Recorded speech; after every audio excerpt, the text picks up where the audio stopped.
Hey, wake up money time. It happens more than you might think. The financial damage can be devastating as well. We're talking about fraud schemes in small businesses. And in order to keep it from happening to your business, you first have to know who and what to watch out for. Bob Martin is a certified public accountant here in Houston, and he joins us again this morning. Bob, good morning to you. Good morning, Tom. So we're talking about employees defrauding their employer, and it happens both in big and small businesses. That's correct. We're talking about occupational fraud, where someone uses their employment position to steal resources from a business.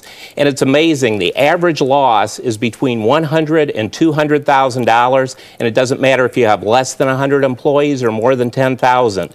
The losses seem to all fall within that range. And that's a lot of money, but it's money that could be more easily absorbed by a huge multinational corporation. Small business note, that's a huge hit. Oh, it is. And people say, well, if my business that only grosses $1 million a year lost $100,000, I'd notice it. Well, the problem is sometimes this is done through lines of credit drawn down, through credit cards, and so the business, it's borrowed money that they didn't even realize, and when the employee leaves, they may owe thousands of dollars. And we're not in the business of giving a primer on how criminals can go to work here, but if I'm a small business owner, I need to know what to look for. What are people doing? How are they pilfering this money?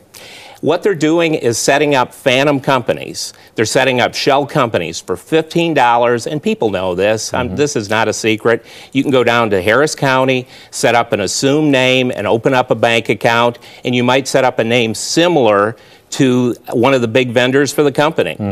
So if I do a company with, I do business with XYZ Incorporated, I could just kind of slip that into the stream, and suddenly XYZ is kind of skimming some cash off. And if you're the sole proprietor, you're the employee, then you're pocketing Well, what will money. happen is someone will set up an assumed name, XYZ of Houston.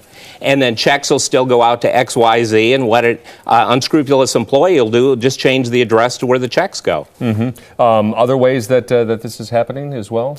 There are a variety of ways. Duplicate purchases, for example. A company may buy extra pieces of equipment, and that equipment may end up at someone's home. And you were saying that women are more likely than men to do this. I mean, we don't want to be gender bashing here, but... Well, we don't have a lot of statistics, but that has happened in the number of frauds. In fact, if you look on the news recently, you've seen a number of situations where women in high accounting positions have stolen up to millions of dollars. And you mentioned accounting. Are there specific departments that are more, I guess, pointed as far as this? Ironically, 25% of the frauds that have been uncovered usually involve accounting personnel. Okay. And maybe that's just because they have the opportunity. Another 25% usually involve people at high executive positions. Aha.